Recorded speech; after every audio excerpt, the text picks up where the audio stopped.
সবার জন্ম চাকরি করার জন্য নয়। পৃথিবীতে ধনী গরিব নেতা মন্ত্রী কিংবা সাধারণ কর্মী সবাই আল্লাহর সৃষ্টি। এ কথা বলেছেন বীর মুক্তিযোদ্ধা আব্দুস সালাম। এটা দ্বারা সমাজ উপকৃত হবে। রবিবার সকালে মোহাম্মদপুর কেন্দ্রীয় কলেজে এক অনুষ্ঠানে এসব কথা বলেন তিনি।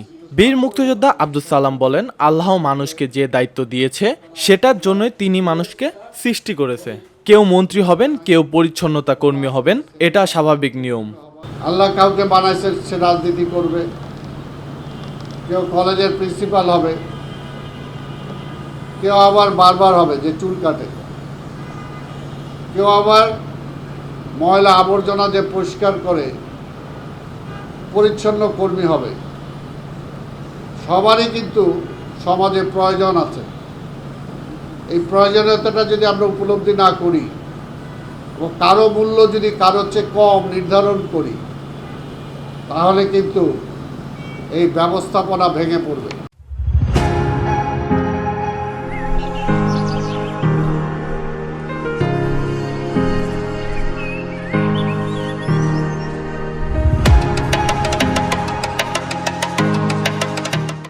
শিক্ষার্থীদের উদ্দেশ্যে তিনি বলেন, তোমরা হতাশার মুখে পড়বে না, নিজের মেধা, শ্রম আর সততার মাধ্যমে এগিয়ে যাবে। আমরা দেখেছি 1972 থেকে 1975 সালে দেশে দুর্ভিক্ষ হতো।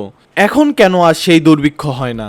কারণ তোমাদের মেধা, জ্ঞান আর প্রচেষ্টার জন্যই দেশ এগিয়ে যাচ্ছে। জনাব professor doctor Rizvi Rahman, VOD Bangla, Dhaka. আজান শেষ।